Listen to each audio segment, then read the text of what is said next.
Hey guys, so this is going to be the first part of a three-part series where I go over how to answer new affs, like new affs that are broken against you in LD.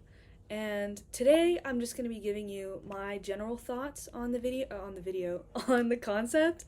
And then next week I'll be going more in depth. So if anything today feels confusing to you, don't worry. Next week I'll be going over it in a lot more detail. And then the week after that, I'll be showing you how I would go about analyzing a new aff with some examples. So with that aside, let's go ahead and get started on kind of this brief overview, which for some more experienced debaters might be all you need. But next week we'll be going over everything more in depth. So if you're confused, just wait until then.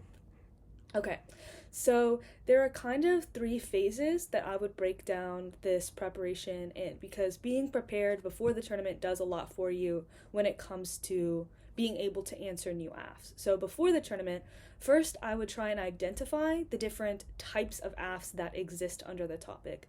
Not literally every single possible affirmative, but kind of grouping the affirmative based on the areas. What are the different permutations of affs that exist?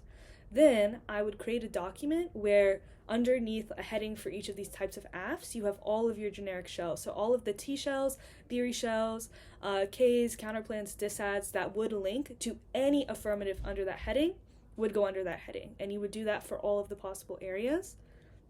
Then in another document, have all of your impact defense, and then back in that first document, you would also put any generic solvency arguments that you could make against those affs in that area. So if there's a generic Trump rollback argument that would apply to all affs in an area, you would go ahead and put that in there too. And that already is going to make it much easier for you to respond to new affs because everything is in one central doc, and you don't have to hunt for things in the middle of the round.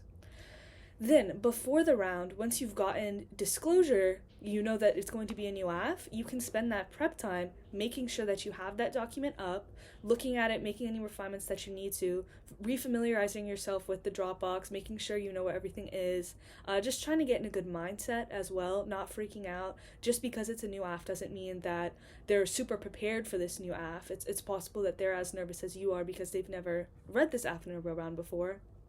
And finally, making sure that you have an NC and an NR doc open so that you don't have to waste time trying to do that during prep. Because the second the 1AC starts, this is the third phase, you want to go ahead and start prepping. And there's a couple of things that you're going to want in that 1NC. So first, you're going to want to have T or theory or both. And I would aim to have 1 to 3 T or theory shells in that 1NC. We want to try and make this as horizontal as possible. And by horizontal, I just mean wide, as many positions as possible. If they're all on sheets of paper and you put them all next to each other, it'd be very horizontal. That's a way to think about it, I guess.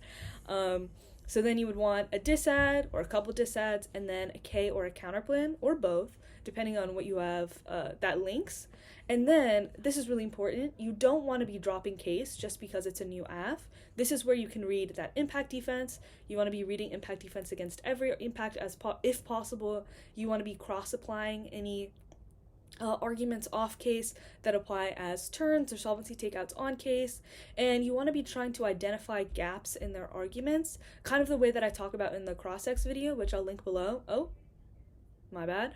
The way that I outline in the cross-ex video, and I'll link that in the description as well.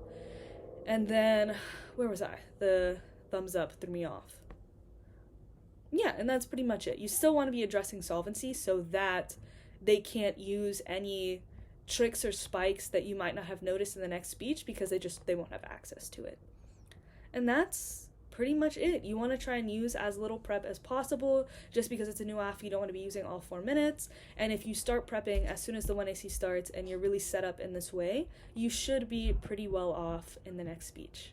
All right, that should be it. Okay, thank you. I'll see you guys next week. Bye.